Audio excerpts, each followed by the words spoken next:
Democracia. Estamos na mesa 12 do círculo de debate que nós vamos fazendo aí com as fundações que participam do Observatório da Democracia. O observatório que foi fundado com o objetivo de analisar os atos e atitudes desse governo, né? E esse Observatório da Democracia é composto por 8 fundações partidárias.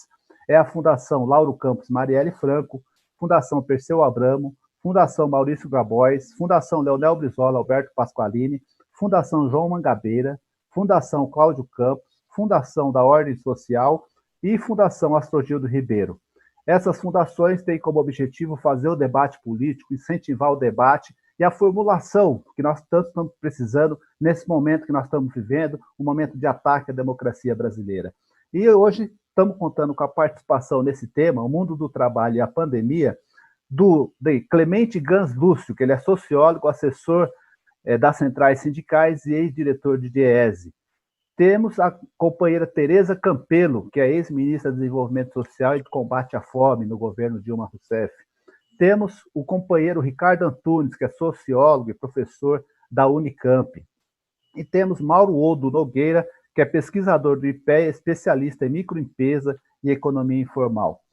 Esse ciclo de debate ele vem no intuito da gente fazer um aprofundamento do que a gente está vivendo nos dias de hoje, e esse tema de hoje tem a ver com o aprofundamento de como a gente vai enfrentar a pandemia da classe, em vista da classe trabalhadora. E por isso eu vou iniciar aqui a nossa live de hoje, passando a palavra para a nossa ex-ministra do Desenvolvimento Social e Combate à Fome, a ex-ministra Tereza Campelo. Boa tarde, ministra, seja bem-vinda. Obrigado por aceitar o convite das fundações, do Observatório da Democracia, e espero que esse debate seja muito importante para que a gente possa desenvolver ideias, para que a sociedade possa abarcar as nossas ideias e defendê-las, tá certo? Boa tarde.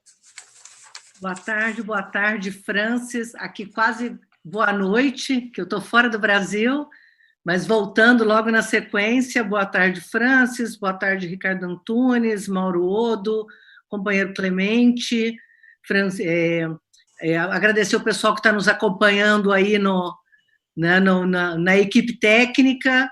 É um prazer enorme estar aqui com vocês. Eu acho fundamental essa articulação que está sendo feita pelas fundações, criando esse espaço de debate, né, diálogos, vida e democracia, garantindo um debate exatamente nas duas grandes frentes, né, que é a vida da população que está em risco e a democracia que está em risco. Nós vivemos uma crise que todo mundo sabe que é uma crise mundial, que afeta os países de forma geral, né, tanto do ponto de vista da crise sanitária, quanto do ponto de vista da crise econômica.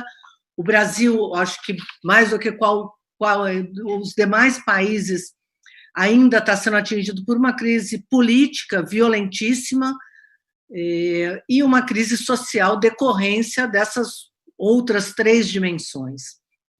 Eu acho importante a gente começar, eu acho que ficou esse um pouco meu papel aqui nessa conversa, que é uma conversa estratégica. É difícil a gente escolher qual é a área mais afetada por conta da crise do coronavírus e da pandemia do Bolsonaro, né?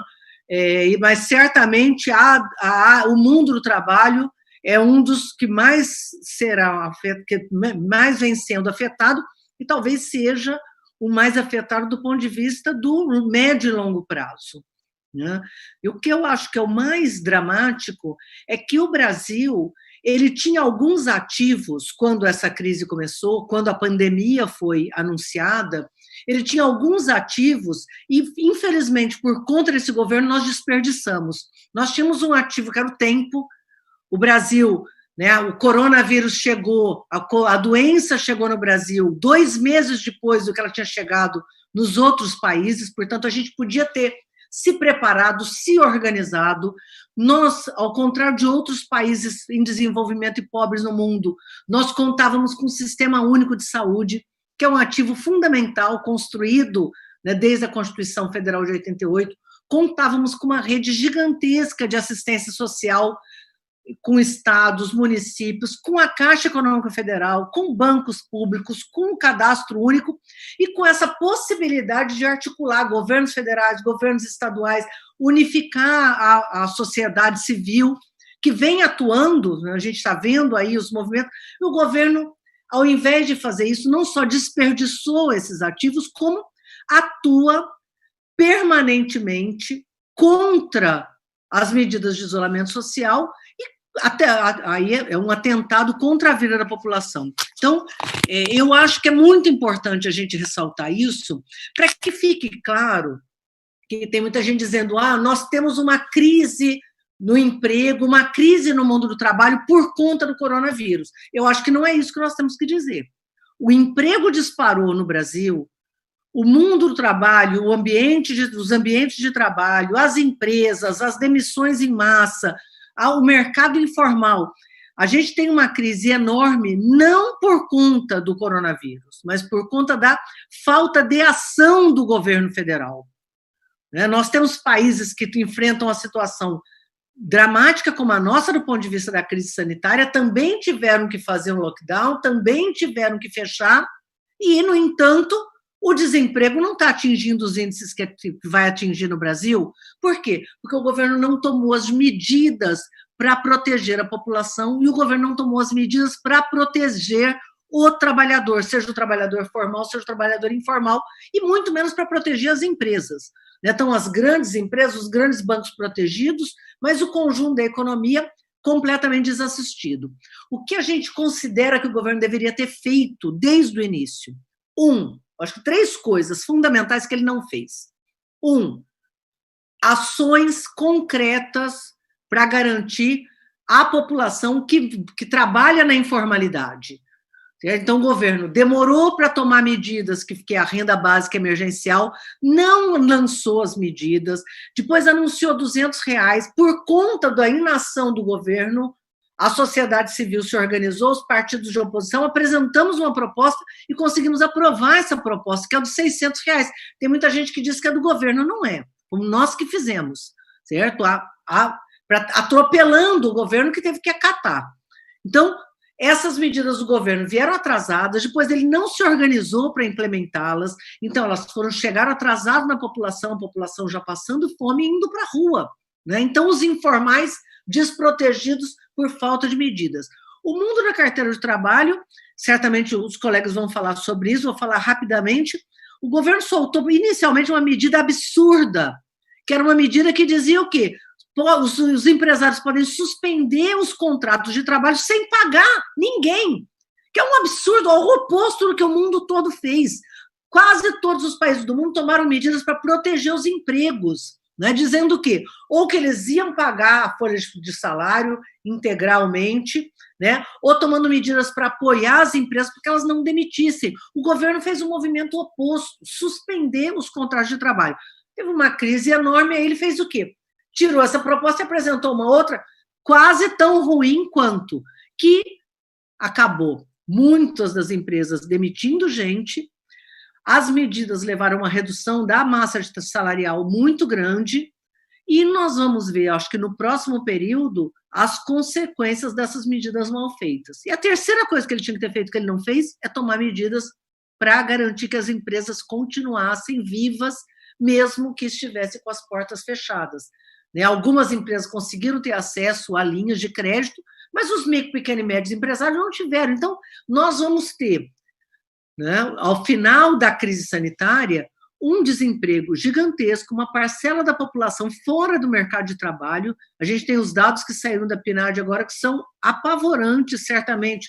Mauro, Ricardo, Clemente vão falar sobre isso, mostrando que uma parcela grande, quase 6 milhões de trabalhadores, saíram do mercado de trabalho, saíram da população economicamente ativa, quer dizer, na verdade, eles estão em casa porque não tem nem como procurar emprego numa crise dessa. Então, nós temos que deixar claro que a crise no mundo do trabalho é responsabilidade da falta de ação desse governo. E essa falta de ação e essa crise gigantesca, ela impacta diferentemente os diferentes trabalhadores. Tem algumas pessoas que estão protegidas, podendo trabalhar em casa, e tem uma parcela enorme da população desprotegida em todo sentido, desprotegida de renda, desprotegida de segurança, muitos já demitidos, muitos muito ameaçados. Então, eu acho que depois, no segundo bloco, a gente podia falar um pouco sobre essa desigualdade que impacta o mundo do trabalho. Mas é fundamental que a gente possa deixar claro que o que está acontecendo é exatamente não só omissão do governo, não é incompetência. Tá? Isso eu acho que é o fundamental da gente entender. Parece incompetência, mas não é. O governo, na verdade, está sabotando as medidas de isolamento. Por quê? Porque ele é a favor de que não pare. E o que nós vimos no mundo todo é que aonde os países todos que tomaram medidas para favorecer o isolamento e salvar as vidas, eles estão sofrendo impactos econômicos. Mas os países que não tomaram medidas e que não isolaram a população e não salvaram vidas, que é o caso do Brasil, estão sofrendo impactos no mesmo nível. Quer dizer, não existe essa opção, salvar vidas ou salvar a economia. Na verdade, a opção é salvar vidas e salvar a economia. E é exatamente o oposto do que esse governo fez. Então, nós estamos vivendo um cenário dramático, quase 40 mil mortos atualmente, inclusive a gente nem sabe os números exatamente, nem as estatísticas de emprego, nem as estatísticas de mortos e de infectados, e estamos tendo que lutar e resistir num ambiente completamente adverso. Então, eu acho que essa é acho que um abre geral que ajuda aí a encaminhar nosso debate. Obrigado. Eu que agradeço, Tereza Campelo. Obrigado aí pela sua contribuição. E eu queria já passar para o Mauro Udo Nogueira e emendar com o que a Tereza falou. A Tereza falou que não é intencional, aliás, não é desconhecimento, é intencional, né? E você, né, Mauro, no último artigo que você escreveu para a Carta Capital, ou para o Fórum, né, para um periódico, você coloca justamente isso, a dicotomia entre se salva o povo, se salva a economia, né? Eu queria que você ficasse à vontade para discorrer o seu ponto de vista.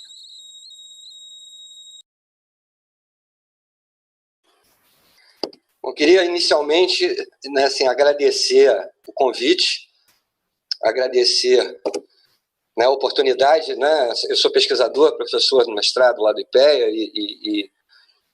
né, eu sempre falo, a gente né, do mundo acadêmico acaba escrevendo bastante, né? A gente escreve, vai empilhando o livro na estante e enchendo o latte, né? Eventualmente a gente tem a possibilidade de trazer para a sociedade, né, de uma forma mais ampla que a gente está produzindo, e né, essa é uma oportunidade ímpar, ainda mais acompanhado de quem eu estou, né? Uma honra enorme, queria cumprimentar os colegas todos da mesa aí, é uma honra, um prazer enorme estar aqui. Eu vou começar exatamente onde a Tereza parou, quer dizer, essa dicotomia é salvar vidas ou salvar a economia, né? E o debate vem sendo colocado nesses termos. Esse debate não faz sentido, na verdade, né? Economia, ela é feita por pessoas e para as pessoas. Então, não existe economia sem vidas, né? Não existe pensar em salvar a economia sem salvar as pessoas. Em primeiro lugar, né, se você não salva as pessoas, a economia desaba. Em segundo lugar, salvar né, mesmo que isso fosse possível, você salvar a economia sem salvar as pessoas, você destitui a economia de sentido, né? Ela existe, a economia é atividade de provimento, né, do ser humano. Essa questão, quer dizer, existe um fenômeno que já está se falando, que é o lockdown endógeno. Quer dizer, a possibilidade, ela é muito concreta, de que se você abre a economia fora de hora, dois fenômenos acontecem. O primeiro, pessoas começam a ficar doentes em série e você começa a ter ausências dos postos de trabalho. Então, as empresas começam, né, a capengar porque não tem trabalhador. Segundo, bate o medo nas pessoas. Quer dizer, as pessoas começam a olhar aquelas situações. A Itália, no início do processo, como ela demorou a reagir, ela viveu um pouco de lockdown endógeno, que é o sistema de saúde superlota, as pessoas começam a morrer, inclusive, né, nas filas e tal, e o cidadão fica com medo, e aí ele não sai para a rua, ele não vai comprar, e se ele puder, ele não vai nem trabalhar. E a economia paga, não porque você criou um isolamento, mas porque as pessoas se isolam. Então você junta o pior cenário, que é o cenário de uma crise econômica, com o cenário de uma crise sanitária, né? Eu acho essa aposta muito arriscada. O que está me preocupando nessa história é que, diferentemente das crises cíclicas do capitalismo, né, tradicionalmente o capitalismo passa por crises cíclicas, a última pesada que a gente teve foi em 2008, de um modo geral é um apagão do capital. Né, por um motivo ou por outro, que a gente não vai se estender aqui, né, é o capital que apaga. Né, você tem um derretimento do capital. Nesse caso, dessa pandemia, diferente de tudo que a gente já viu na história, a gente tem um apagão do trabalho. Quer dizer, é o trabalho que para, porque as pessoas não podem ir trabalhar. E a economia para porque o trabalho parou. Né? E a questão é, como é que faz para segurar isso? Os exemplos que a gente tem visto do mundo é o seguinte, cara, não tem jeito. É papel do Estado fazer isso. Cabe ao Estado, né, como teoricamente, né, a aglutinação dos interesses da sociedade, prestar socorro. A gente vê que quando o capital apaga, o Estado não titubeia em prestar socorro, mesmo nos países liberais. É só olhar a crise de 2008, o socorro que a Europa deu, o socorro que os Estados Unidos deu aos bancos, às empresas.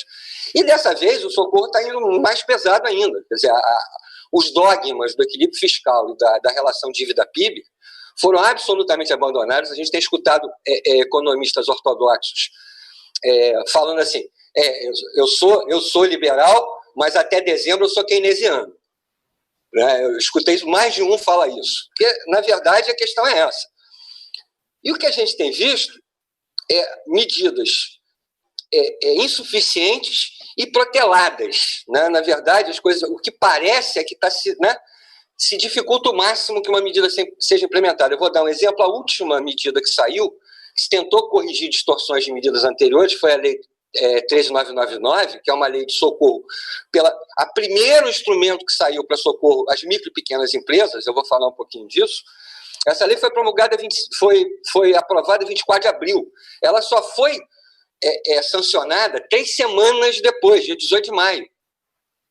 Então, ela ficou 3 semanas nessa crise em cima da mesa, que é uma medida de socorro às micro e pequenas empresas. E quando ela foi sancionada, foi vetado o artigo da lei que dava 8 meses de carência. Portanto, este é um empréstimo agora que uma pequena empresa pode pegar, mas ela vai ter que começar a pagar isso no meio da crise. E até agora ela não foi efetivamente implementada. Isso, assim, eu estou tentando ainda entender o que é isso. Para quem trabalha com micro e pequena empresa, que é o meu caso, tem um lado positivo nessa crise, que finalmente parece que o Brasil descobriu, né, que existem micro e pequenas empresas. No começo, quando a gente estava conversando entre a gente, eu falei de brincadeira, né, que eu virei arroz de live. Né? É assim, toda hora tem alguém me chamando, porque, né, finalmente, né, academia, setores da administração pública se deram conta de que existe no Brasil micro e pequena empresa, que ela faz parte do tecido econômico. Que micro e pequena empresa não é uma questão de emprego e renda, ela é uma questão produtiva, e que ela tem que ser encarada com isso. Em grandes números, né, porque compor esses números é complicado, e aí o Clemente sabe disso melhor do que eu, né, compor esses números é complicado, a gente tem que cruzar um monte de base de dados que é diferente uma da outra e tal, mas dá para falar em termos gerais que metade dos trabalhadores do Brasil trabalham na economia informal. E a economia informal ela é caracterizada fundamentalmente pelo trabalhador autônomo e pelo empregado informal de micro e pequenas empresas. Apesar de você ter registros de trabalhadores informais, inclusive no Estado, 2,5 milhões de trabalhadores informais no setor público, a despeito disso, a grande massa desses trabalhadores ele está em micro e pequenas empresas. Ordem de grandeza, metade. Dos trabalhadores formais, metade está nas micro e pequenas empresas. Então, a gente está falando que 3/4 dos trabalhadores desse país trabalham em empresas de pequeno porte, micro e pequenas empresas. Coisa que políticas econômicas, de um modo geral, nunca enxergaram. A micro e pequena empresa sempre teve muito associada à política social, e não à política econômica. Esse quadro começa a mudar um pouco. Mas essa ficha, do ponto de vista das medidas tomadas até agora, ainda não caiu. As leis que saíram, né, as medidas provisórias de apoio até agora, a primeira foi essa atinge as micro e pequenas empresas, que é a 936, que permite a redução da jornada de trabalho ou a suspensão dos contratos de trabalho. Qual foi o resultado disso? Até dia 30 de abril, quando a gente tinha 85 mil contaminados, mais ou menos, foram 4,5 milhões de contratos de trabalho suspensos. Né? Desses 4,5 milhões, eu tenho o número certinho aqui, em torno de 4 milhões, se eu não me engano, foram para micro e pequenas empresas.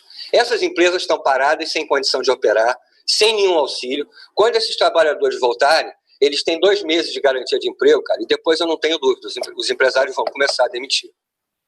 As medidas de empréstimo, a primeira delas foi a MP, deixa eu tentar catar o número dela aqui, foi a 944, que foi uma linha de financiamento com juros Selic para as pequenas empresas, para as médias e grandes empresas.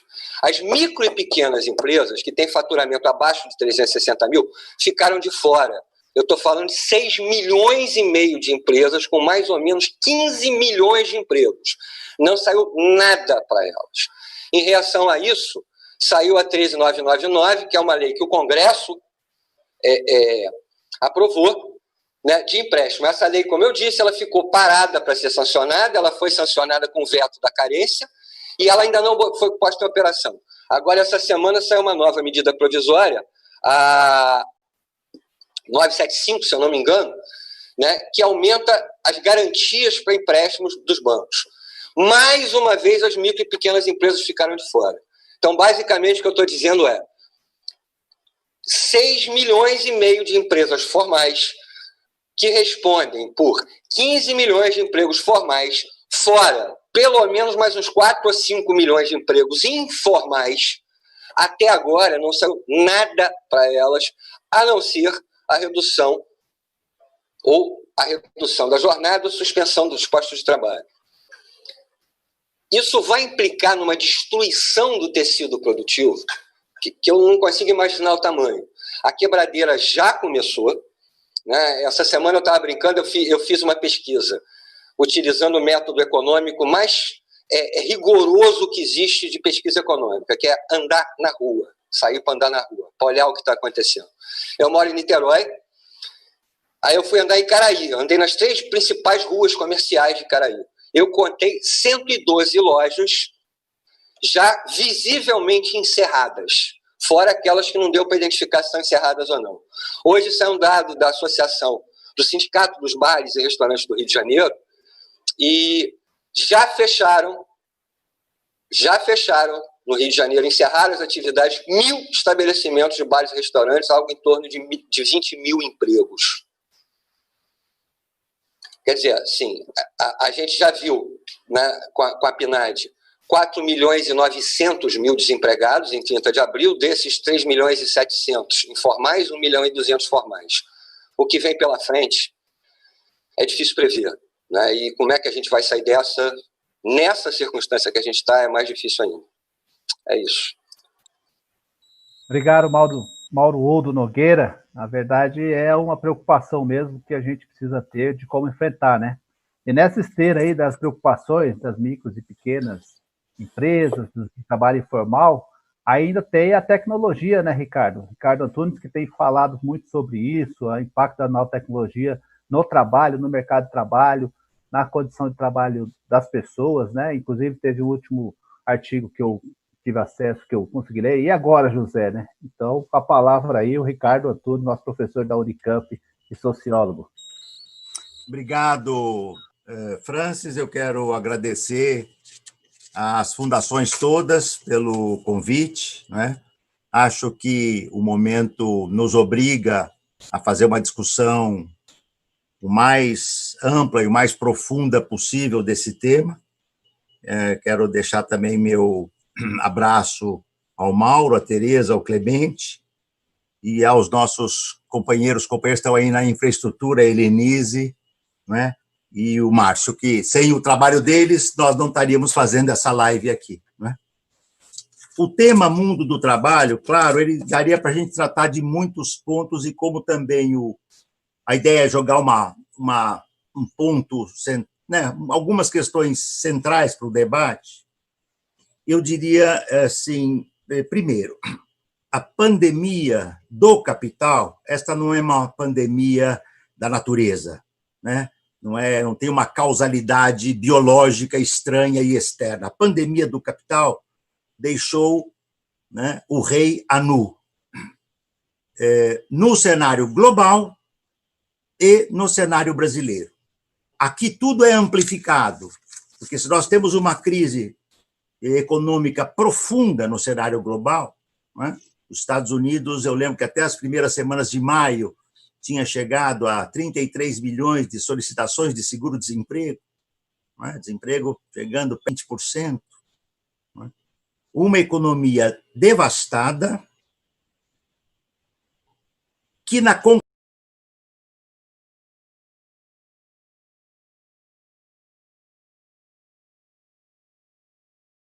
concretude brasileira imbricar com um mundo social destroçado.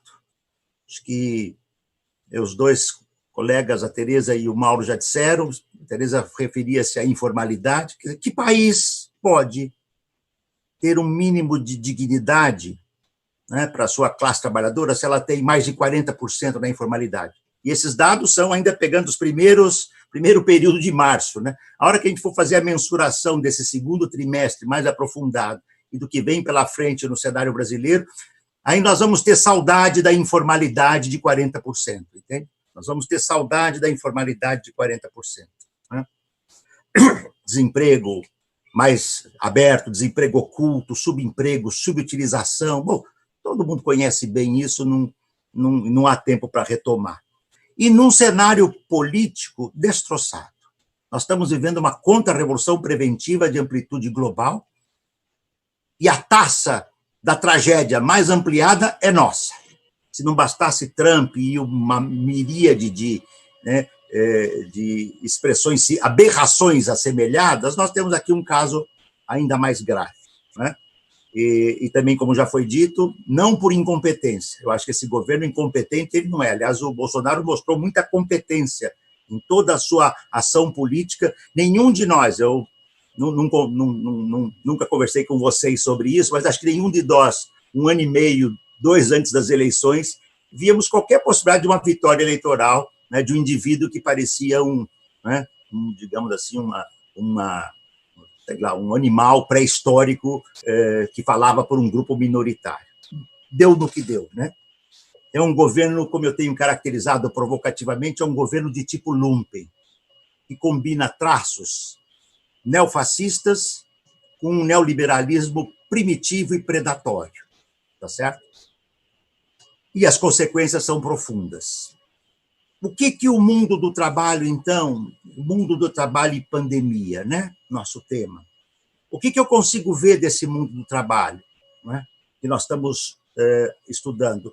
Tomando o caso brasileiro, mas aqui tem traços que são mais universais e mais singulares, né? Eu penso que, no momento, o capital está fazendo experimentações do trabalho. Ele está fazendo, a pandemia está sendo um espetacular laboratório dos capitais, do capital, das corporações, das empresas, dos empresários, da classe que detém o controle da riqueza, para falar em bom português. E esta experimentação do trabalho, tá certo? Sinaliza, né, num período imediato pós-pandêmico, ser a lógica desse sistema de metabolismo social que só pode crescer destruindo. A tragédia do mundo do nosso tempo é que o capital, em escala global e brasileira, ele só pode crescer destruindo a natureza, o trabalho e a humanidade. Seria desnecessário citar tantos exemplos disso, das guerras, né, a degradação completa do ambiente, a devastação do trabalho. Não é um fenômeno só brasileiro, o destroçamento do trabalho. É claro que o mundo do trabalho também é desigual e combinado, né? Ele tem dimensões diferenciadas e assemelhadas. Mas não foi por acaso que a contra-reforma do Temer foi mais ou menos paralela à contra-reforma do Macri e do Macron, não é? Não é por acaso, é um desenho que tem uma amplitude maior. Claro que a forma pela qual a resistência sindical, a resistência dos movimentos sociais, do movimento dos trabalhadores, das trabalhadoras, do movimento operário, do que for, maior ou menor, isso faz a diferença. Não é? No caso nosso, A hipótese que eu quero jogar aqui para a gente, para ficar para o debate, é a seguinte: eu acho que os capitais chegaram à combinação de hegemonia do capital financeiro. O capital financeiro é o mais destrutivo de todos os capitais, tá? Até porque ele é em si, por si, o capital parasitário. No meu entender, capital financeiro não é só dinheiro gerando mais dinheiro. Isso é uma parte da especulação, mas tal como eu leio a economia hoje, o capital financeiro detém o controle do mundo do capital, incluindo a produção. E a lógica do capital financeiro é a lógica da devastação do trabalho. O trabalho se resume a custo. Agora, a tragédia do capital, e isto é espetacularmente contraditório, a tragédia do capital é que ele não pode eliminar o trabalho. E nós estamos vendo na pandemia, né? Durante um bom tempo, era moda dizer que o trabalho não tinha mais nenhuma relevância, que o trabalho não tinha mais sentido, que o trabalho não trazia mais. No capitalismo não precisava de trabalho. Na Europa, isso era tão difundido quanto grotesco, né? É evidente, você vai para a China, você vai para a Índia, você vai para os países asiáticos, africanos e latino-americanos, você percebe o absurdo desta fala, né? Mas ela foi muito cultuada. E ela teve impacto também em partidos de esquerda, não só internacionais, como entre nós também. Tá certo? Entendeu? Um pouco a ideia de que a classe trabalhadora não tem mais a importância que tinha. O problema não é este, eu acho que é uma outra questão. Nós temos que entender quem é a classe trabalhadora do nosso tempo. Eu costumo usar uma expressão que eu criei, que qual é a nova morfologia dessa classe trabalhadora. E um dos traços mais importantes é a expansão espetacular de um novo proletariado de serviços, que começou com call center, telemarketing, indústria de fast food, hotelaria, tá certo? Turismo, e encontrou o seu, digamos, o seu tipo ideal, se pudesse fazer uma provocação teórica, no trabalho uberizado. Assim como no passado recente nós falávamos em walmartização do trabalho, para falar do trabalho degradado a partir da experiência do Walmart, especialmente nos Estados Unidos. Não é a mesma coisa os trabalhadores do Walmart em outros países, como, por exemplo, no Brasil. Mas nos Estados Unidos, a força de trabalho é muito fortemente imigrante, e aí era a lei da selva, a tal ponto que o Walmart sofreu muitos processos, tá certo? Pela oposição que fazia, coibia atividades sindicais e tudo aquilo que nós conhecemos. Pois bem, o que nós chamávamos de walmartização do trabalho, hoje nós podemos falar em uberização do trabalho, ou trabalho uberizado. Em qualquer lugar que você for hoje, né, do mundo, se você falar em trabalho uberizado, ele vai ser compreendido. E o que fundamentalmente é o trabalho uberizado, que eu imagino que é o protótipo do que os capitais estão maquinando nos seus laboratórios para o seu modelo de classe trabalhadora, né, que vai se expandir daqui para frente. O tempo está correndo aqui, então eu vou ser bem breve. Trabalho realizado o mais possível dentro da informalidade ou de formas que legalizam o ilegal, né? A contra-reforma do Temer, né, teve uma sagacidade que foi legalizar o ilegal, formalizar o informal. Quer dizer, você formaliza e legaliza aquilo que é inaceitável. Arrebenta a CLT, criou-se o trabalho intermitente, informal, flexível, e estas empresas combinando capital financeiro, pragmática neoliberal, e um ponto que é decisivo, que é um espetacular avanço tecno-informacional digital. Já deu 10 minutos? Deu? Tá. Então, um mais dá? 1 minuto mais? Só para fechar? Tá. Combinando tudo isso, criou um monstrengo. E o que é esse monstrengo? É uma classe trabalhadora, tá certo? Que se converte em prestadora de serviços. Ele não é mais trabalhador e não é mais trabalhadora, sempre pensando na divisão sociossexual e racial do trabalho. Não é mais trabalhador, é um prestador de serviço que combina informalização com informatização. O maquinário. E o mundo deu aparentemente neutro dos aplicativos. O aplicativo não é neutro. O aplicativo é um programa controlado por quem detém o controle, os grandes gestores, os CEOs, etc.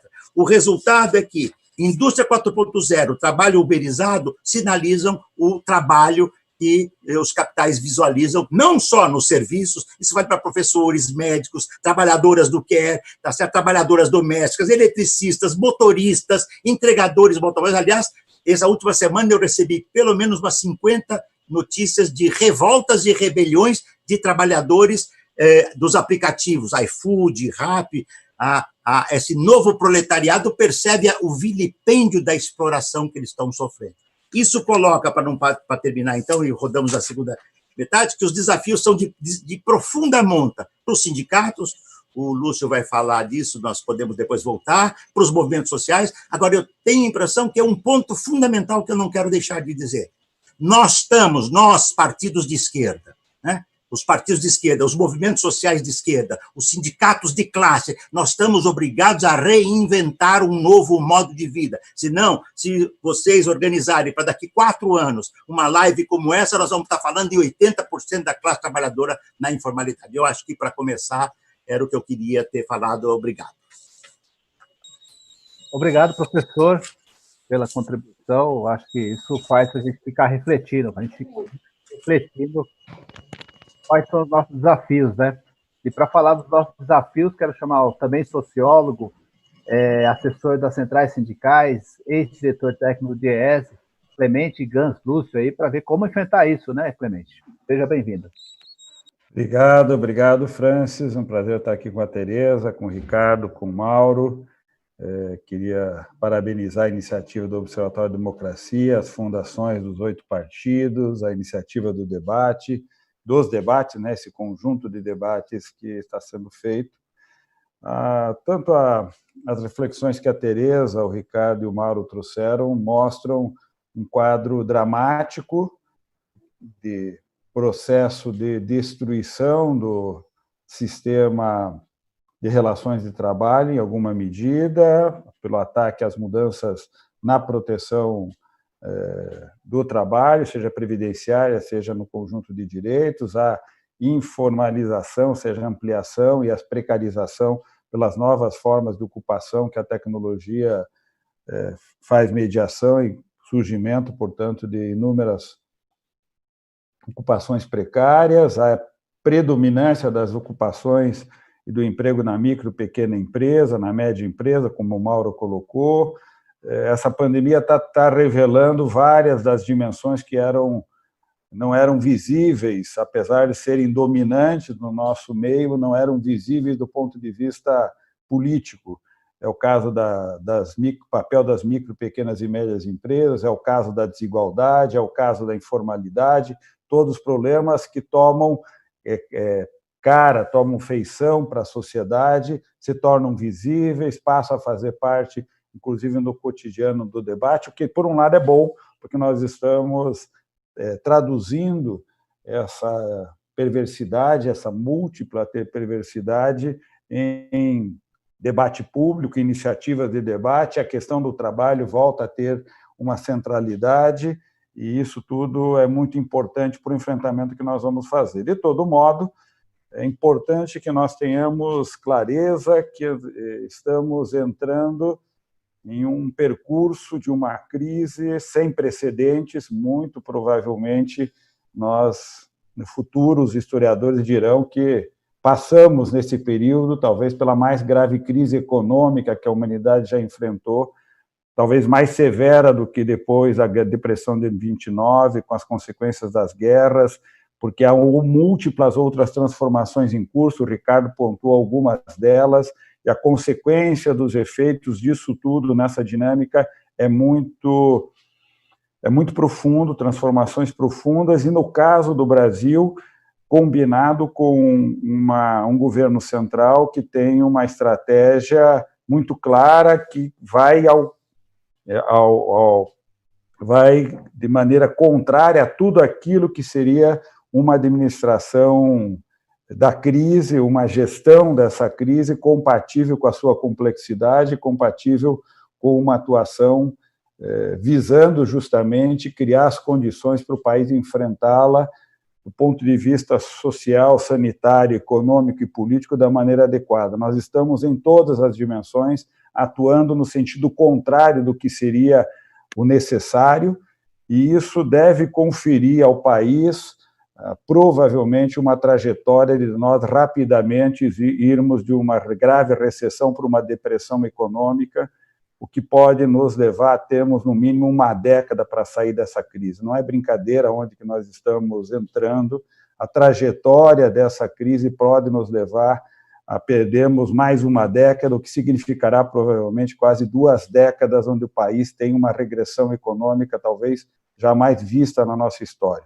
Consequência disso para o mundo do trabalho é o que eu acho que o Ricardo terminou, eu concordo com ele, ou seja, se nós não conseguirmos ter uma reação muito incisiva, muito forte, muito vigorosa, é provável que daqui a 4 anos nós estejamos falando disso mesmo, de um mundo do trabalho onde 80%, isso mesmo, de um mundo do trabalho onde 80% ou mais por cento da força de trabalho está na informalidade, na precarização, mais ou menos como aquele cartaz que a Folha estampou há 2 ou 3 semanas na primeira página do movimento dos motoboys dizendo nós não queremos CLT. Porque, no fundo, quando você vai conversar com esses trabalhadores, dizem que a CLT está tão distante da nossa realidade que o que nós queremos é muito menos do que isso para dar o mínimo de proteção. Ou seja, há um processo de regressão civilizatória que nós talvez jamais imaginávamos que nós iríamos ver isso, mas é o que está acontecendo. Bom, diante disso, é muito difícil a gente pensar o médio e longo prazo. O que nós precisamos fazer nesse momento, é o que eu vou falar um pouquinho do que as centrais têm feito, o movimento sindical tem feito, é atuar no curtíssimo prazo, visando criar as mínimas condições, por um lado, para evitar o número de mortes crescente que vai acontecer, e infelizmente o Brasil rapidamente se coloca como o pior caso na gestão e com o maior número de mortes decorrente de uma política do governo central que intencionalmente desprotege a população e vai gerar 100, 150 mil mortes até agosto ou setembro, o que vai ser uma tragédia que está se estruturando dia após dia. Bom, nós acompanhamos todo o debate disso, mas a consequência disso é que essa saída do isolamento nesse momento provavelmente conduzirá o país a um processo de saída em sanfona. Afrouxa o isolamento leva ao aumento da contaminação, o aumento de casos, o aumento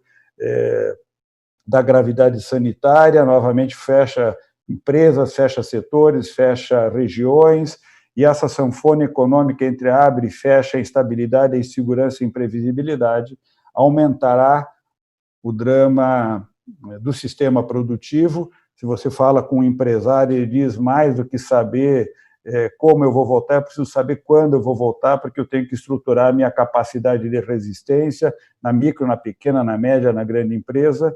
Nós não temos a mínima condição de dar previsibilidade sobre o que vai acontecer, porque já é difícil para quem fez uma gestão adequada, muito mais difícil no nosso caso, onde a gestão é totalmente inadequada. A consequência disso é, muito provavelmente, decisões empresariais dramáticas que colocará, provavelmente, se não tomarmos cuidado com o apoio do ministro da Educação e do governo Bolsonaro, autorizando a demissão de todos os trabalhadores que as empresas queiram demitir. Paulo Guedes tem algumas medidas que fez se apresentando com medidas que ele pretende implementar, e uma delas é a autorização, de um lado, a demissão, a autorização, de outro lado, a contratação, qualquer forma de contratação, inclusive um investimento forte na contratação por meio das Forças Armadas, e a clara indicação de que, nesse processo, a exclusão dos sindicatos de qualquer proteção faz parte do projeto, ou seja, provavelmente virá, Ricardo, na visão do Paulo Guedes, uma nova etapa de exclusão estrutural do sindicato de qualquer sistema de proteção laboral. Então, isso é o que a gente está vendo, que pode vir, que está sendo anunciado e que está sendo gestado. O que o movimento sindical vem fazendo, para sintetizar rapidamente? Primeiro, um esforço para construir, no âmbito dos vários setores, numa articulação nacional, intersindical, entre as centrais sindicais, de elaborar protocolos de proteção para os incidir junto ao setor empresarial, junto às prefeituras, aos governos dos estados, para a produção de protocolos de proteção, em alguns casos conseguindo avançar, em outros vendo uma defasagem entre o protocolo necessário que efetivamente se implementa, esforço para pressionar para ter implementação, ou seja, um esforço para criar as condições para que, sabendo que a atividade econômica se retoma, sabendo que nesse tempo de isolamento nós deveríamos ter produzido a proteção com os protocolos, os testes e todos os procedimentos para dar garantia do ponto de vista do distanciamento. Em grande medida isso não foi feito, nós estamos correndo atrás do tempo, tentando implementar, mas sem uma coordenação nacional isso é muito difícil, o Brasil é muito grande, a desigualdade também no sistema produtivo é brutal e a desproteção é generalizada. Então, um esforço é de produzir os protocolos, de apresentar, de cobrar, de tentar implementar os protocolos. Hoje de manhã, por exemplo, estávamos reunidos com o setor de transporte das centrais, dos diferentes modais, discutindo as formas, o que já foi implementado, iniciativas que estão sendo implementadas, por exemplo, para proteger cobradores e motoristas de ônibus, discutindo o que é o terminal Tietê aqui em São Paulo, como um centro de difusão e propagação do vírus, sem nenhum tipo de controle sanitário. Bom, nós temos problemas dramáticos, estamos falando no principal estado do país e num estado onde o governo do estado ainda tomou iniciativas de tentar coordenar algum tipo de isolamento. Segunda dimensão estrutural do trabalho foi uma atuação das centrais do movimento sindical junto com os partidos de oposição, e muitos dos partidos que estão aqui, os partidos que estão aqui nesse fórum fizeram ação coordenada muitas vezes, de um lado, de proteção das empresas, em especial de micro e pequenas empresas, o Mauro já falou um pouco disso, mas nós temos trabalhado duro com os partidos, com o presidente da Câmara e do Senado, para que essas medidas sejam aprovadas e pressionando para que eles pressionem o governo federal a implementá-las, o governo federal intencionalmente não as implementa. Portanto, nós temos um embate que é aprovar a medida e ainda pressionar para que ela seja implantada. Segundo, uma ação também, foi a segunda ação combinada já com a proteção às empresas, a proteção aos trabalhadores de toda a economia informal por meio da renda de emergência, que se transformou num abono de emergência. Os partidos apresentaram propostas de um salário mínimo, foi aprovado R$600 até R$1.200, também é uma medida importante que as centrais trabalharam duro junto aos deputados, especialmente os partidos de centro, centro-direita, apresentando a proposta, defendendo e mostrando a sua importância, dado que os partidos de oposição já tinham essa proposta como sua e como tivemos um trabalho, uma negociação dura feita com o presidente da Câmara para viabilizar essa proposta de R$600. A outra medida importante está associada à iniciativa de abrir uma negociação com os governos estaduais. As centrais têm procurado abrir uma agenda com os governos estaduais, estabelecendo uma agenda de implantação de protocolos, uma agenda de tentar ter um plano estruturado para a saída, combinado com os requisitos mínimos de proteção e também estruturar uma agenda para a retomada da atividade, ou seja, um planejamento e uma visão de retomada no curto prazo. A quarta dimensão é a abertura também nesse espaço de negociação com o Congresso e com os governadores, em uma perspectiva de construção de uma agenda de desenvolvimento futuro, de um novo desenvolvimento, de uma nova perspectiva de desenvolvimento, como elemento que possa qualificar o debate sobre o que vai ser o nosso futuro. O papel do Estado, fundamentalmente, aqui será determinante e decisivo sobre essa iniciativa, de pensar o futuro e tentar conectar essa saída minimamente com a perspectiva do futuro. É evidente, parêntese, que não há futuro com o Bolsonaro e, portanto, o Fora Bolsonaro passa a ser uma agenda também importante no movimento sindical, unitária, onde todo o movimento sindical começa a apresentar a proposta do Fora Bolsonaro com uma ação imediata.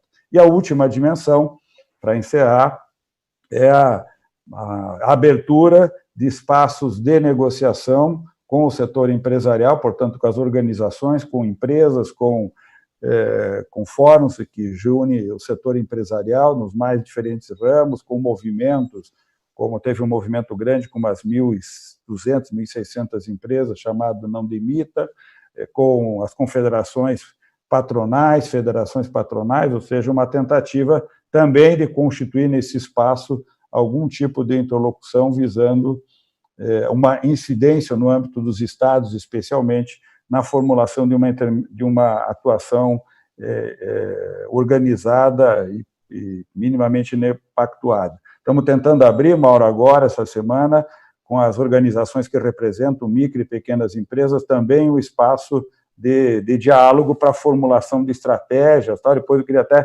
conversar com você para a gente acelerar esse processo. As centrais também querem ter uma proposição de apoio ao aporte que o Estado tem que fazer no sentido de garantir a vitalidade do sistema produtivo de micro e pequenas empresas. Então, há uma agenda, e vamos chamar institucional pesada, há uma agenda de mobilização dos sindicatos nas suas bases para uma intervenção, mas uma dificuldade brutal, evidente que o desemprego, no nível em que está, na intensidade que está, gera uma diversidade enorme para o trabalho sindical, que já vem debilitado pelos ataques que veio sofrendo e que coloca um desafio enorme. O distanciamento dificulta o trabalho de base de mobilização.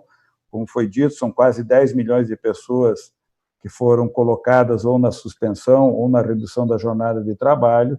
Os sindicatos precisam atuar na proteção desses trabalhadores, mas tem outros 90, 100 milhões de trabalhadores e trabalhadoras, a maior parte deles, 70, 80 milhões diretamente afetados, que precisam proteção e que, de alguma forma, o movimento sindical procura criar as condições para efetivar, pelo menos, parte desse movimento e tentando atuar de maneira mais efetiva.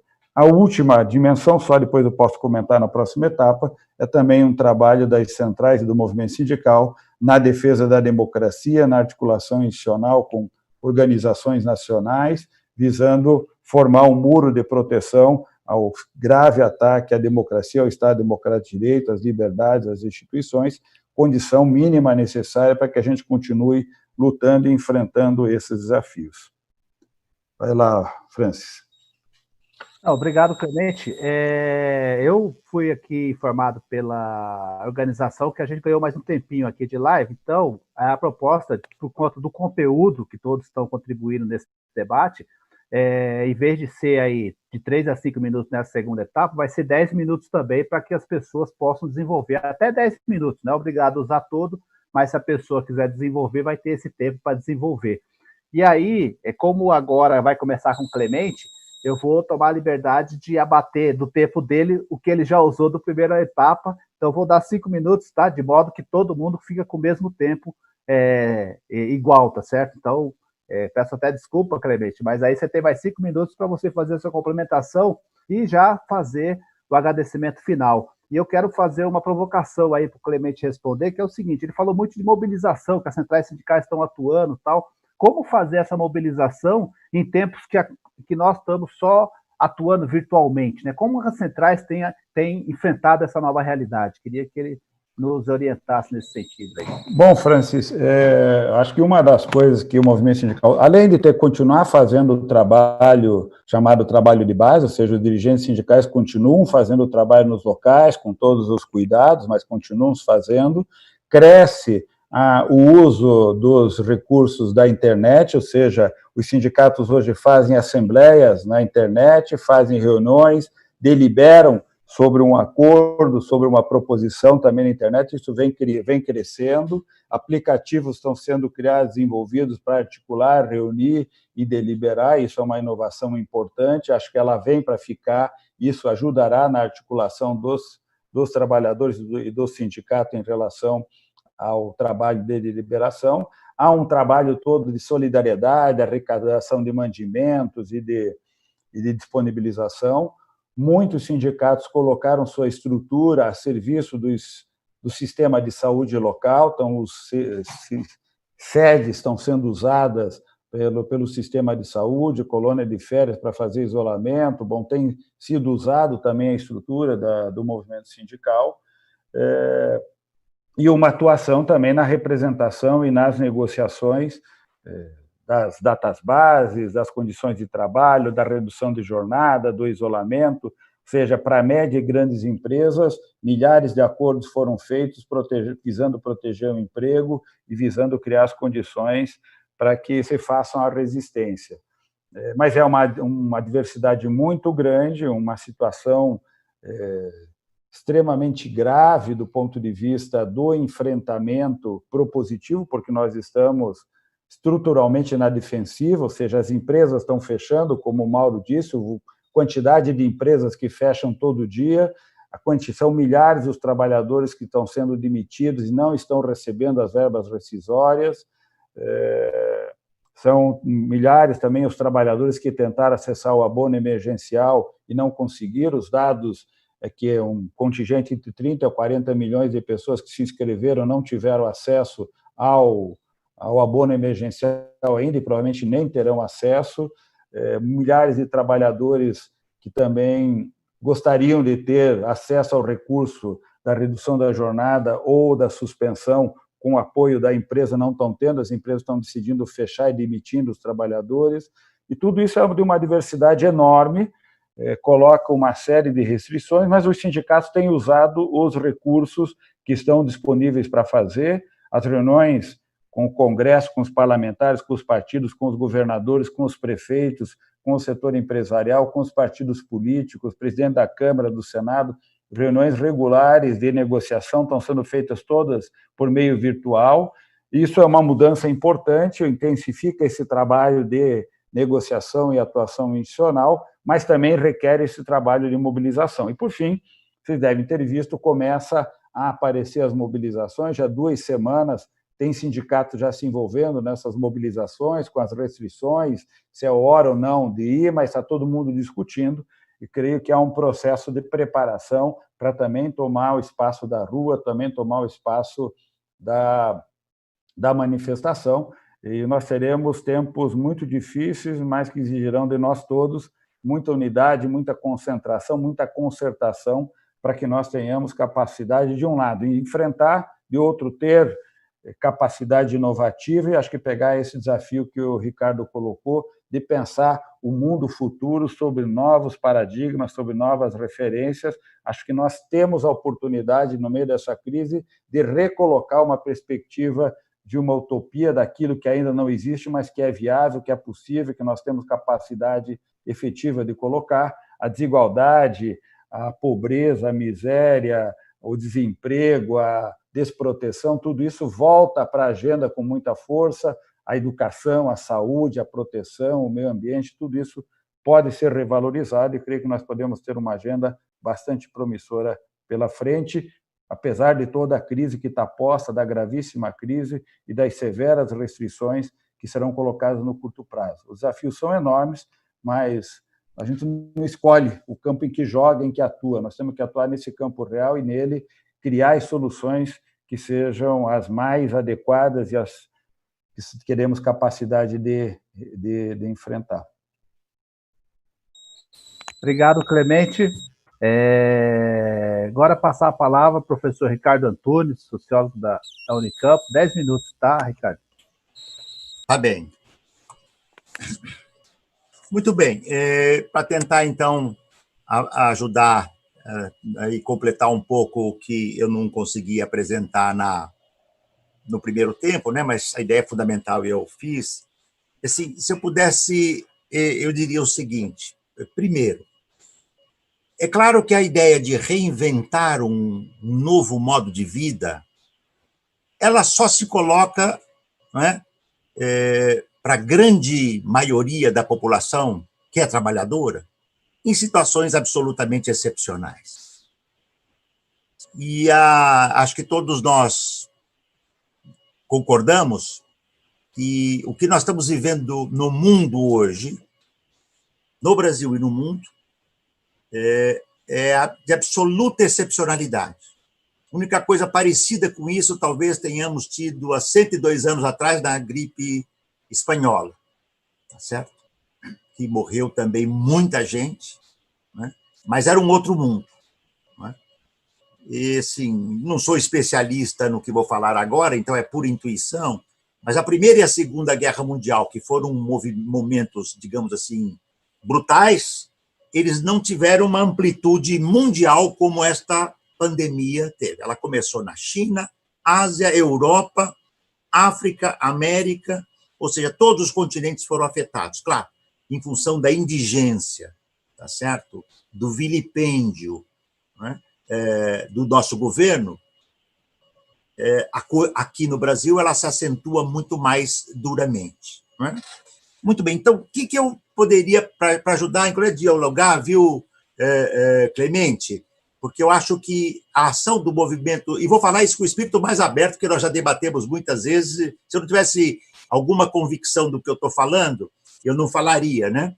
Mas eu acho que seria muito importante nesse momento, e acho que você concorda com isso também, né? Seria muito importante para o movimento sindical aprender um pouco com os movimentos sociais. Você é de uma geração que, como eu, já labutou e militou bastante. Lembra o peso que o novo sindicalismo teve na segunda metade dos anos 70 e a década de 80 para, inclusive, impulsionar os movimentos sociais? Não houve uma greve no Brasil, na década de 80, uma greve que não tivesse ou a presença da CUT falando na greve, organizando, atuando, ou algum militante ou alguma militante da CUT. Eu não conheço nenhuma. Por quê? Porque a CUT estava muito enraizada na concretude, na cotidianeidade da classe trabalhadora. Eu não conheci uma greve que dissesse, claro, eu estou naturalmente aqui fazendo uma grande greve. Nós tivemos, se eu bem me lembro, de memória, que 4 grandes greves gerais na década de 80, uma época de declínio grevista no mundo. O Brasil teve as mais altas taxas de greve, né? Daí há impacto. E, na sequência, CUT, PT, CUT, MST. E acho que o movimento sindical ajudou muito os movimentos sociais, né, a deslancharem, né, e eles explodiram. Eu penso, como uma hipótese para o sindicalismo, que os movimentos sociais têm muito a nos ensinar na compreensão de quais são as questões vitais. Quando tudo que parece sólido está derretendo, porque se alguém falar para mim que não está nada derretendo, bom, nós não sabemos se nós vamos estar vivos, nós podemos derreter. Então, bastaria isso. Eu estou aqui no meu canto, enfiado há 90 dias. Eu acho que fui 2 vezes para a rua, tá certo? Por sorte, tem um canto para me enfiar, porque a maioria da classe trabalhadora brasileira não tem um canto para se enfiar, tem um cômodo para botar 8, entende? A tragédia é muito maior. Então, quais são as questões vitais? Clemente, os movimentos sindicais, eles têm que começar a perguntar quais são as questões vitais do nosso tempo, entende? Eu estou de acordo que todas as experiências, nós vamos ter que caminhar um pouco em 2 frentes do Brasil, né, para sair dessa tragédia. Eu diria assim, uma frente ampla, não é? Onde todos nós que queremos o fora Bolsonaro, o impeachment do Bolsonaro, a responsabilização do Bolsonaro, tá certo? Né, por tantos crimes anticonstitucionais que o seu governo vem praticando, né? Mas, ao mesmo tempo, nós temos que ter, digamos assim, como é que os movimentos sindicais, como é que os sindicatos... Eu tive até a semana passada um debate retrasado, há 15 dias, com a CUT, tá certo? Quem diria, entendeu? E não foi o primeiro, né? Já fiz alguns, né? Depois de tanto tempo de bons debates, né? E eu vi, por exemplo, na CUT, experiências muito interessantes de militantes, sindicalistas, tentando organizar os trabalhadores, né? Você que conhece, sabe muito mais dos dados do que eu, né? Mas eu diria, não temos menos do que 5 milhões de trabalhadores e trabalhadoras do mundo uberizado. Uberizado no sentido amplo. Todo esse Uber, Rappi, iFood, tudo isso que a gente conhece, a Amazon, né? Hoje fui olhar um livro que eu acabei de publicar, aproveito para fazer divulgação aqui, e-book, trabalho, como é que chama? Coronavírus, o trabalho sob fogo cruzado, é e-book. Eu nunca publiquei um e-book, só um e-book, é sempre livro. Eu sou da geração do livro impresso. Então, eu não sabia como é que achava o meu livro. Eu fui lá ver, está na Amazon, está na Google. Google também vende livros, entende? Ele só tem plataforma vendendo, entende? Porque é e-book. Eles dominam tudo, os livreiros estão se arrebentando, viu, Mauro? O pequeno empresário livreiro, né, aquele que cultua a arte do livro, estão se arrebentando, a Amazon dá desconto e vendendo tudo. Quais são as questões vitais do nosso tempo? Eu vou dar 2 pontos, eu não sei se eu já falei o quê, uns 5 minutos, já falei? Me ajuda, Fran? Tá, então, para fechar, né, eu estou de acordo que os movimentos sindical têm que jogar muito pesado contra a individualização, contra a pejotização, contra a intermitência. eu acho que o movimento sindical, mais amplo que ele puder, ele tem que desencadear uma campanha do tipo assim, se não existe empresa informal, se as empresas são formais, não pode existir trabalho informal. É simples assim, porque se a gente não fala, a gente acaba aceitando. Daqui a pouco, todos nós aqui vamos estar na informalidade. A gente achava que nós, né, acho que, não sei se a Tereza é professora da universidade, o Mauro né, nós somos uma geração que está indo embora, mas os novos correm o risco de virarem professores delivery. Precisa de um professor para dar aula, liga para ele, vem dar aula, como já existe no governo do Estado, sob a Alckmin em São Paulo. Professor que ficava lá esperando. Morria um professor, não chegava para dar aula, ele entrava sem contrato nenhum, dava aula, recebia por aquela aula e ia embora. 2, quer dizer, a ideia da renda mínima, eu entendi o que o Lúcio falou, eu estou de acordo, mas eu vou dizer, como é que nós viveríamos com R$600 por semana? Por semana, nós aqui. 1, 2, 3, 4. Eu ia dizer, R$600 por semana, eu não consigo nem pagar a conta da minha água, luz. Então, uma renda mínima, a gente tem que lutar por... Quanto foi que o governo destinou para os bancos? 1.200.000.000.000? Entende? E 200... Agora o Bolsonaro disse que vai ter ampliação, só que não vai ser de 600, ele disse, vai baixar um pouquinho para a classe trabalhadora. É vergonhoso. Terceiro ponto, como é que a gente pode pensar o desenho de um outro mundo? Se eu estou imaginando que nós estamos debatendo entre partidos de esquerda, se nós, partidos de esquerda, não desenhamos um outro mundo, ele não vai ser obra do Espírito Santo, até porque não é todo mundo que acredita no Espírito Santo.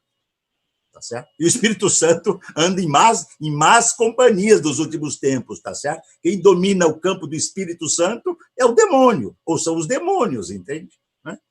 Então, por exemplo, 2 elementos. O trabalho. O que a pandemia está nos ensinando? Né? Durante o período mais duro da pandemia em todos os países, inclusive no começo aqui, né, as atividades consideradas não essenciais pararam. E muitos de nós pudemos não trabalhar ou trabalhar num esquema, tá certo, digital, com todos os problemas que isso traz. Por exemplo, o ensino privado está barbarizando o ensino à distância e tal, porque é o filé mignon que eles querem. Mas isso fica para outro debate. Mas nós percebemos que, numa sociedade onde milhões, centenas de milhões no mundo trabalham 10, 12, 14 horas por dia, ao mesmo tempo em que isso ocorre, centenas de milhões não têm 1 hora de trabalho por dia, por semana. Então, centenas de milhões trabalham 12, 14 horas e centenas de milhões não trabalham nada. Então, a primeira coisa, nós temos que acabar com o trabalho destrutivo, nós temos que acabar com o trabalho supérfluo, porque o trabalho tem que ser voltado para atividades centrais. Tá? Então, trabalharmos todos, tá certo? Para que nós tenhamos menos tempo de trabalho.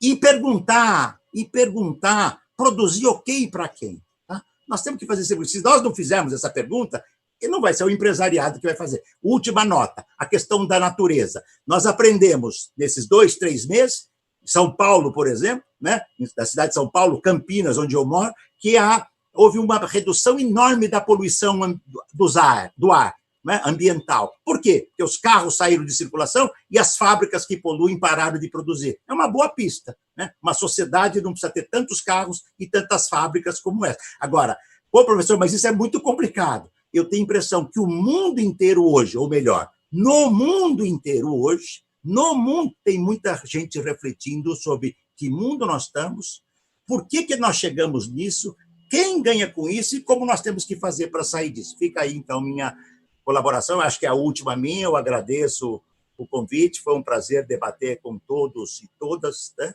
Então, aqui estão. E a gente vai ter mais debate pela frente. Obrigado. Nós que agradecemos do Observatório da Democracia a sua contribuição, professor. E agora passar a palavra para o Mauro Udo Nogueira, que é pesquisador do IPE, especialista em microempresa e economia informal. Mauro Udo.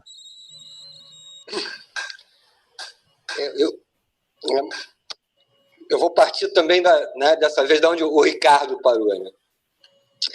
O Ricardo estava chamando a atenção, né, na fala dele, nas 2 falas dele, ele chama a atenção para essa questão dessas novas formas de precarização de trabalho, né, que é a uberização da economia.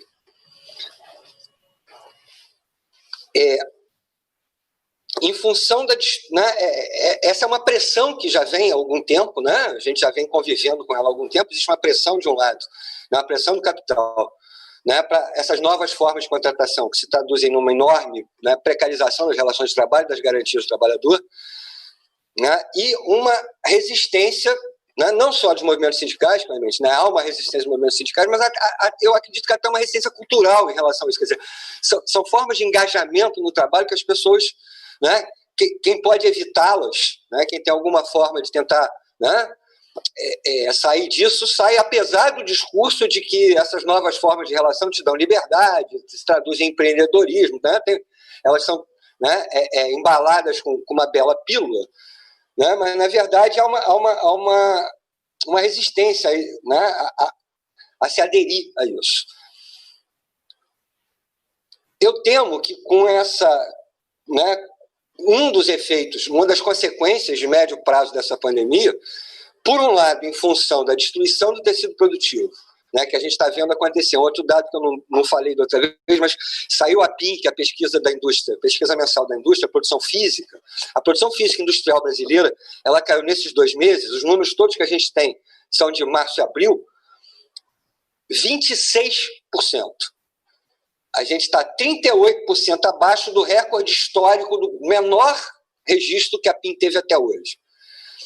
O que essa coisa toda vai representar em fechamento de empresa, a gente só vai ver de fato, né, quando as empresas abrirem.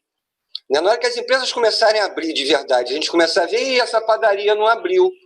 Né? Eu vou falar do meu mundo de microempresas, isso vai ser muito visível. E essa papelaria não abriu, esse mecânico não abriu. Aí você vai ligar para o cara que conserta o ar-condicionado e ele não existe mais. A gente só vai ver isso, né, na hora que o mundo voltar ao normal, porque por enquanto, né, como eu disse, eu consegui andando na rua ver 112 lojas, né, em 3 ruas que já eram visivelmente fechadas. Eu não sei quantas estão fechadas, mas ainda estão com móvel dentro e não botaram ainda a placa de aluga-se. A gente vai saber isso na hora que o mundo, né, começar a reabrir. Né? Eu temo que a pressão, de um lado, para, né, essas novas formas de trabalho, e, por outro lado, a Covid está proporcionando, né, uma difusão dessas tecnologias de trabalho remoto, né, de home office, de trabalho remoto. Né, as pessoas estão, né, lidando com elas com uma facilidade que não lidavam antes. Aí entra um pouco, obviamente, que eu estava falando da questão de estar numa resistência cultural. E o próprio empresário está vendo, opa, esse negócio funciona. Né?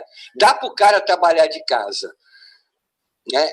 E aí eu acho que talvez a gente veja uma explosão de uma coisa que, por enquanto, é muito pequena ainda, que é o trabalho intermitente. São 200 mil, se eu não me engano, ainda. Né? Mas né, um instrumento legal, né, para uma enorme precarização foi colocado na reforma trabalhista, ele está aí, mas ainda não foi despertado para ele. Né? Eu temo uma aceleração grande disso. E num quadro, né, em que mais uma vez, a gente está colocado diante de uma falsa dicotomia e a gente precisa entender a situação do pequeno empresário. Né? Como a gente assiste, né, a gente que já está nessa estrada há muito tempo, a gente já assistiu várias vezes que o debate é colocado entre 2 alternativas. Né? Se coloca o debate assim, eu escolho isso ou eu escolho aquilo. Né? Na lógica né, do terceiro excluído de Aristóteles. Não há uma terceira hipótese. O que está sendo colocado para o pequeno empresário é, cara, ou você ou abre ou quebra. Não tem uma terceira alternativa. E aí eu quero lembrar que o pequeno empresário, o micro e pequeno empresário, ele tem, na média, capital de giro para aguentar um mês parado. Mais de um mês parado, ele começa a quebrar. Né? E a alternativa que está sendo dada para ele é o seguinte, ou você abre, ou perdeu, cara. E aí começa uma pressão enorme para voltar, quando existe, de fato, uma terceira alternativa. Que é uma terceira alternativa que o mundo todo está colocando, que é, né, o Estado assumiu o papel de socorrer principalmente a micro e pequena empresa, que é quem não foi socorrido até agora. O que está sendo dado para o empresário, e inclusive para o médio, quer dizer, aquele empréstimo, né, você concede um empréstimo para o médio, né, para o médio até... foi até 10 milhões. Né? Excluído o pequeno ficou de fora. Você concede para ele um empréstimo com juros que ele vai ter que pagar depois, desde que ele garanta emprego. Assim como você permite a ele reduzir a jornada de trabalho ou suspender o contrato de trabalho por 2 meses, desde que na volta ele garante emprego. Esse cara olha, já não é mais em análise de risco que a gente está falando. O que a gente está falando é de um cenário de absoluta incerteza. Esse cara faz as contas e pensa, eu vou me comprometer nesse cenário que vem aí? Não. É mais barato demitir. Né? Isso sem falar que o comprometimento é mínimo. Os bancos, quer dizer, o crédito está fechado para a pequena empresa, a micro e pequena empresa está com suas garantias derretendo, ela já nunca teve acesso muito fácil ao crédito. E agora, os bancos estão subindo as exigências, porque, repito, não é uma situação de risco, é uma situação de absoluta incerteza, então as exigências de risco estão disparando, a pequena empresa não tem acesso a risco, e se tiver a crédito, e se tiver entre encerrar a atividade para ver depois o que eu faço da minha vida, né, demitindo agora, ou assumir um compromisso, né, em uma situação que eu não sei se eu vou ter a menor condição de honrar, né, qualquer um de nós aqui, se fosse micro, pequeno empresário, a gente sabe o que a gente decidiria.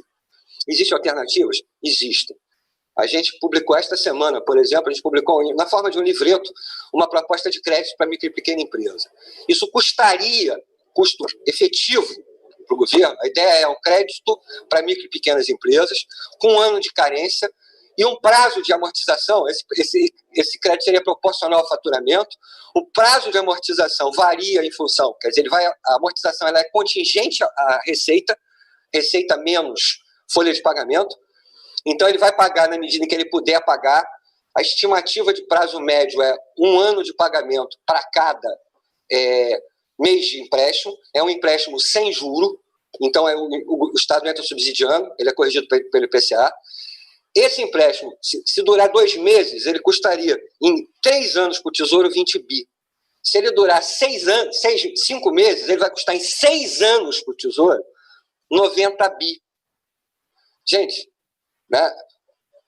90 bi de custo para você segurar, se todas as empresas recorrerem ao empréstimo, para você segurar 7,5 milhões de empresas, 20 milhões de empregos, me parece, né, que é algo que deveria ser considerado.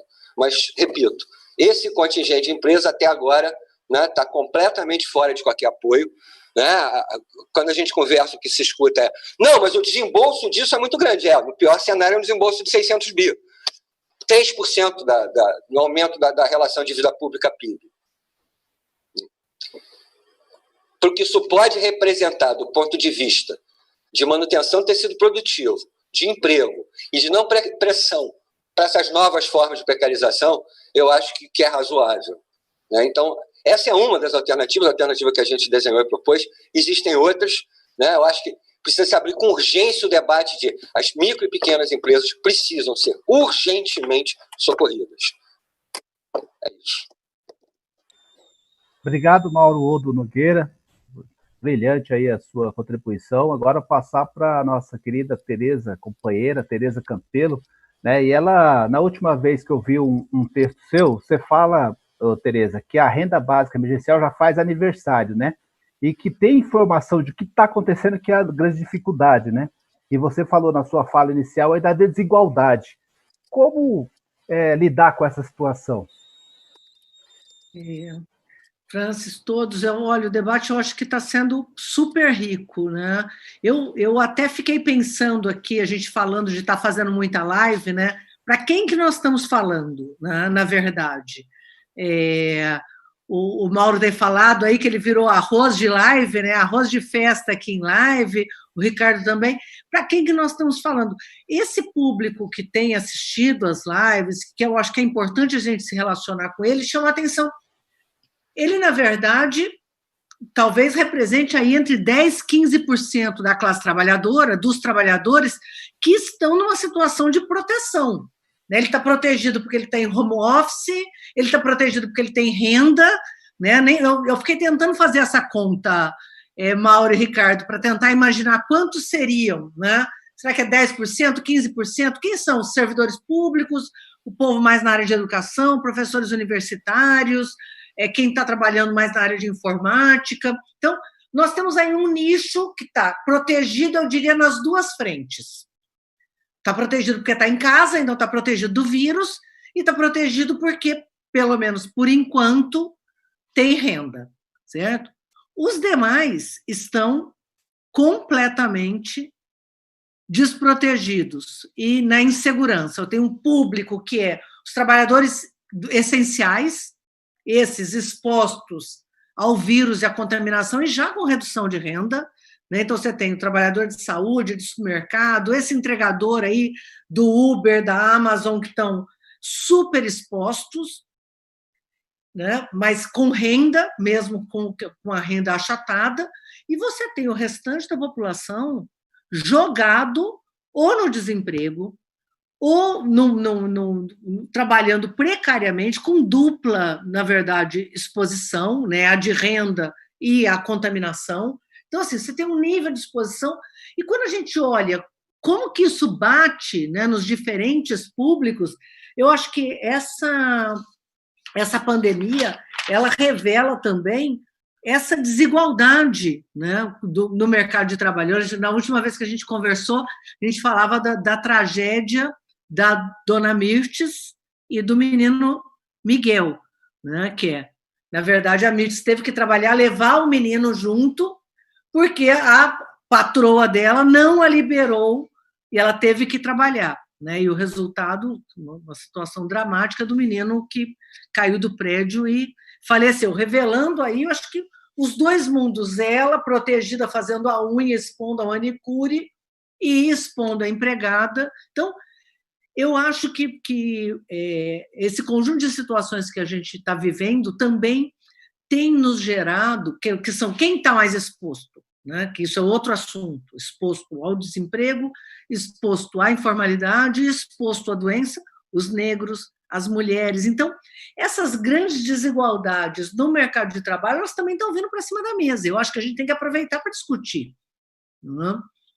E agora, pegando uma questão que o Ricardo vinha levantando, né, que é dos aprendizados, eu acho que nós temos alguns grandes aprendizados, né? Vários. Eu levantaria um mais no meu mundo e na minha vivência, que era que eu permanentemente, quando ia discutir a questão da pobreza no Brasil, eu percebia que mesmo parcela da classe trabalhadora tratava a pobreza como se fosse gente que não trabalha.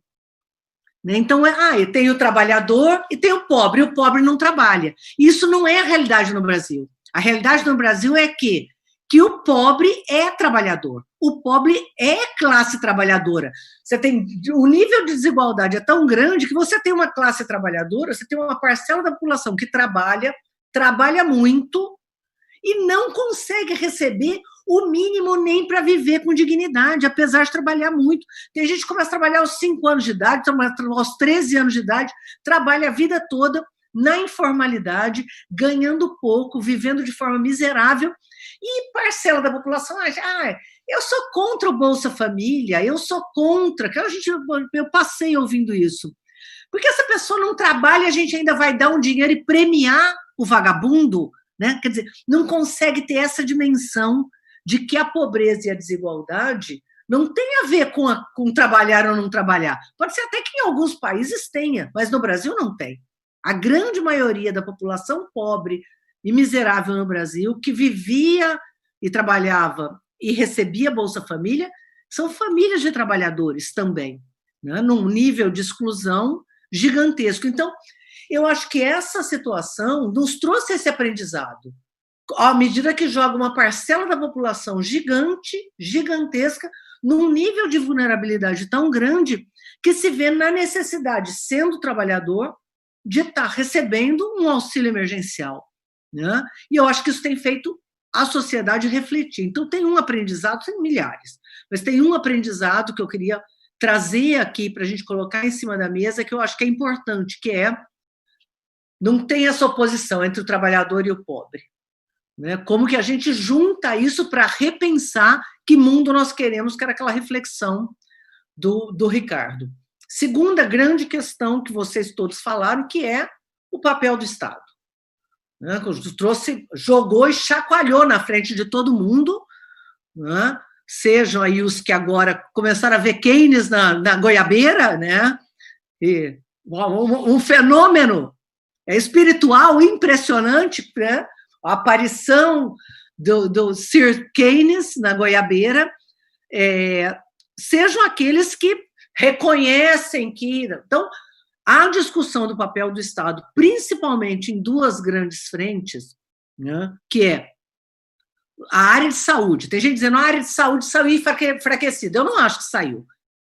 Como nunca se valorizou o papel do SUS.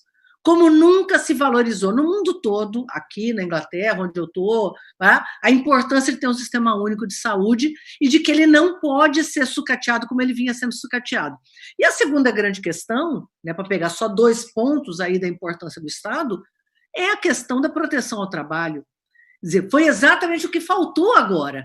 Né? Quando a gente fala salvar as microempresas, parará, o grande problema das microempresas agora, é lógico que elas tinham também as suas cadeias de fornecedores, é como ela mantém esse trabalhador, como ela paga. Então, seja para as micro e pequenas empresas, seja como garantir uma proteção ao trabalho, esse debate é um debate estratégico fundamental. E como, neste novo mundo, porque eu não gosto de falar da retomada, porque não vai acontecer, que esse novo mundo, a gente se coloca o desafio de pensar que essa proteção social, ela vai ter que avançar muito. Né? Então, o que a gente vai exigir e cobrar? E aí, se a gente for olhar, por exemplo, o Guedes, Paulo Guedes, ministro da Economia, se der a oportunidade, ele avança na agenda dele. Hoje ele veio com um absurdo de novo. Quer dizer, ele não só não faz o que ele tinha que fazer, que é proteger o trabalho, que é garantir recursos para o Sistema Único de Saúde, para o Estado, para o município, como ele... O que você vai fazer? Ele diz, vou avançar na agenda neoliberal, vou avançar na agenda de reformas. Quer dizer, ele continua avançando, minha gente. Hoje ele voltou para o assunto, Clemente, de o novo Bolsa Família. O que ele vai fazer com o novo Bolsa Família? Tirar o nome do Bolsa Família, que é o que ele está obcecado em fazer, que é tirar os digitais do presidente Lula e dos nossos governos progressistas da marca social e unificar os programas para simplificar. E nessa unificação vai embora o quê? Abono salarial, aposentadoria rural, direitos protetivos do trabalhador, certo? Seguro defeso para pescador. Quer dizer, eles vão de novo tentar embolar o conjunto da proteção, do pouco que sobrou da proteção, e dar de baciada aí, como dizem, aproveitando essa desorganização. Então, nós temos que estar muito atentos. E eu acho que tem um sinal importante, que são essas mobilizações. A nossa capacidade de resistência vai depender da nossa capacidade de questionamento. Eu acho que assim, a população tem que ter muito cuidado para estar indo para a rua, mas é impossível você dizer não vá para a rua, com o país sendo desmontado, com os empregos sendo perdidos, com a violência contra os negros acontecendo, contra as mulheres, e a nossa capacidade de propor o novo. E eu acho que isso é uma tarefa que nós temos que ter.